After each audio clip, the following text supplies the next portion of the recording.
Hey guys, welcome to BehindtheBirk. Today I'm interviewing Jonny Cifuentes. He is a sound engineer and he does his own production on his music, Panorama music. You can go to that website. Link will be in the description. He just came out with his new single called Compromise, so I'm going to talk to him a little bit about that. Thanks for listening.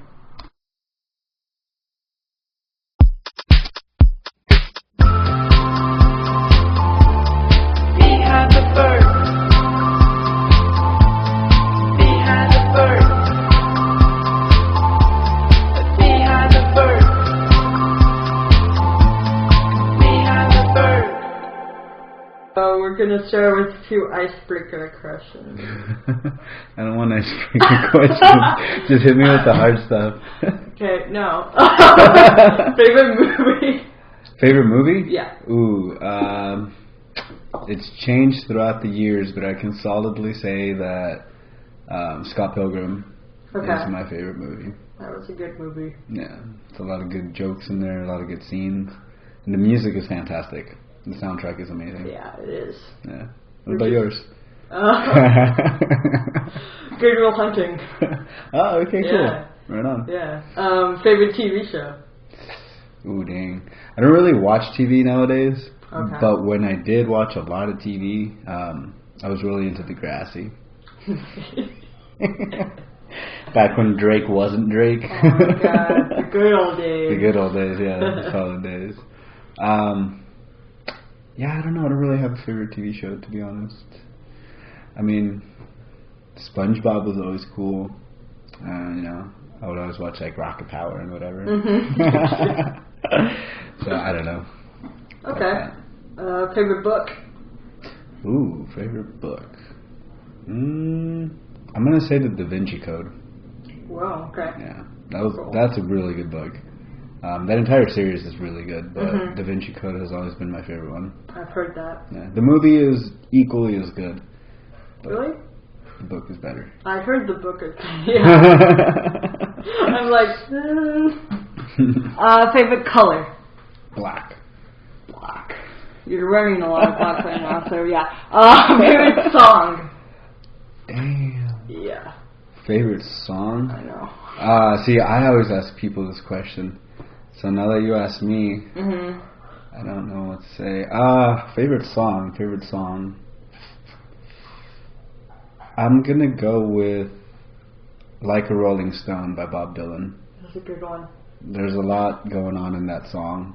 And it's also, you know, the production on it is really good. Like, just everything about that song is solid. I really like that song. I really like that song. What's your favorite place in LA? Favorite place in LA? So I used to work at Sherman Oaks Mall when I was younger. And there's just this little spot that I used to always go to on my breaks. And I still frequent that spot sometimes. And I would say it's my favorite place because it overlooks the 101. You can see the hills. I know that spot. Yeah. It's a very nice spot. So I'm going to go with that. There's one place at the Sherman Oaks Mall. Sorry, one spot. That overlooks the 101. And the sunset is beautiful. I know what you're talking about, though. Do you really? Yeah. Okay, we'll talk about it off camera. Okay, let's get to the hard stuff like you wanted. Musical inspirations. A lot. I grew up with like rock and roll. Kiss was one of my favorite bands when I was a kid, and kind of went from there. I don't know. I like everything from country to some pop.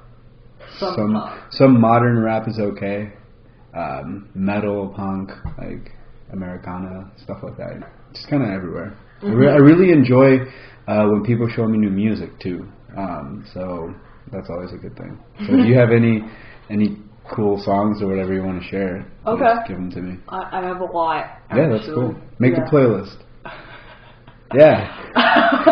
And just send it to me, and I'll put that shit on shuffle. I'll do that, or I'll just tell you the title, and then you'll have to make my own playlist. Yeah. Fair enough. Yeah, after. When did you start getting into music? Let's see. I think my first instrument was violin, somewhere around 4th or 5th grade, and after that it was trumpet. But my dad would get mad at me because I was too loud and I was bad at trumpet. So he's like, "Why don't you choose something that's nicer?" So I came home with a violin once. Oh my God. He was like, "That works," and it kind of just went from there. After that, I was doing a lot of percussion, like really cool tribal instruments. So I was doing that, and that was like middle school. And I think I started learning guitar in middle school. And then in high school is when I started like really learning guitar. And yeah, music took over. I was always into theater, so I was doing like theater and music. That's cool. I was always doing like talent shows and stuff like that, so I've always been a performer. Did you do musical theater? Very little. Actually, I was in a musical once. I think it was called like Back to the 80s or something. It was just kind of like one of those flashback things. Yeah. It was just like a big compilation of 80s stuff. And I think it was the week before opening night, the choreographer, I don't know if I said that right, decided to change something. And one of my moves, it was something simple. I come out on stage, I do something cool, and then, sing. But she was like, "I think it would be cooler if you came out and you jumped on the sledge and sang the song." Yeah, it was a good idea until I busted my ankle. Oh my God. So I didn't even get to perform. Yeah. I think it would be a good idea if you jumped. Yeah, no, it wasn't a good idea. And after that, I didn't do any musical theater. Oh my God. Yeah, that would kill it. Yeah, a little bit. Did your family approve of your musical aspirations? Oh yeah, totally. Yeah? Yeah, my dad bought me my first acoustic guitar at some yard sale for like $20. And then shortly after, I learned the basics. And then he was like, all right. Like, I think it was for my 15th or 16th birthday. We went to Sam Ash. And it's a music store in Canoga Park. And we just picked out a guitar, an electric guitar, and like a practice amp. It's like a combo for like $200. And I went home and obsessed. Like, I wouldn't go to bed without tuning the guitar. And then I would like put it on its stand and I'd try to sleep, and I'm like, wait. And I'd pick it up and play. I was obsessed. Yeah. That's an obsession. Yeah, but my parents were super supportive. My mom is still very supportive of everything I do, so she's really cool. You'll see her sometimes at my shows, and she's like, cool. "Yeah, that's my kid." That's my mom too. Like, oh my God. It's good. It's a blessing that we have parents that support. What we it do. is. So. It is. My mom's like my momager. Mom, I've never heard that. That's awesome. What's your favorite venue to play? I'm gonna go with this place in Echo Park called The Lost Night. It's just really cool. It's got a nice stage. The lighting is really good and the sound is amazing. And I've been going like every Tuesday for, I don't know, the past like year and a half. They've been having an open mic. So I've just become really involved with that venue in general. They've let me put on a show recently. It was really cool. It was like a punk rock thing. And I had like all my buddies play, and then my band closed the night out. So it was really cool. That's awesome. I really like that place. They're very, very nice, and they treat the musicians well. So that's awesome. It's a nice open space. Yeah. Yeah, for sure. Awesome. What's your favorite song to perform? Ooh, right now it would have to be a song I wrote called Through the Keyhole. It's only maybe a couple months old, a little longer than that. But it's just catchy, and the progression that I wrote for the chord progression is pretty fun to play. And I can make it really, like, I don't know, I can slow it down and people are like, oh wow, that's really good. Yeah. Or I can speed it up and play it like folk punk style and it still sounds good, So yeah, it's you a pretty can do cool song. Different things with it. Mm-hmm. Cool. Yeah. My friend actually thought up of the idea of adding live drums. So we were jamming it the other day, and it sounds really cool. Yeah, can't wait to lay that down and show it to everyone. So yeah. Nice. What's the meaning behind your new single, Compromise?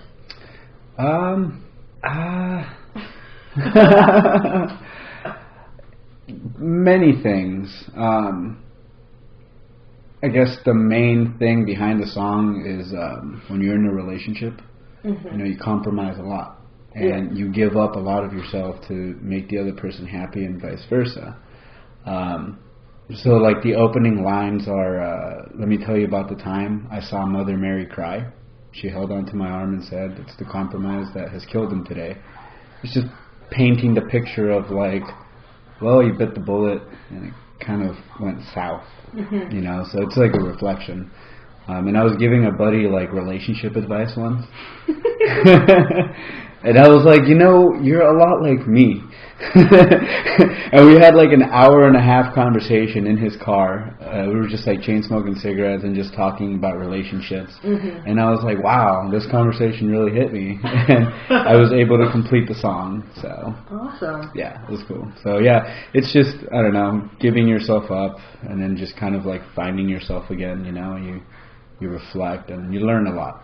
So it's kind of like what that's about. Yeah. Yeah. I try to disguise my stuff. When I write, I feel embarrassed if I let people know, or if I... Too much? Yeah, if it's too personal, I just feel really weird. So I try to kind of like get around it by writing in general, or so broad that anybody can add a meaning to it. Yeah, that's what music is about, I think. Yeah, it's kind of like up to you to interpret it. Yeah. In whatever way you want. Yeah, and that's the way it should be, I think. For sure. What's coming up next for you? I've got some cool shows coming up for the summer. And I've got some studio time, so I'm laying down some material.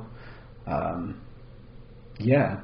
I don't know, hopefully I'm going to do some traveling, and I'm trying to just kind of solidify members for my project, and just seeing like, who's down and who's not, and just kind of go from there.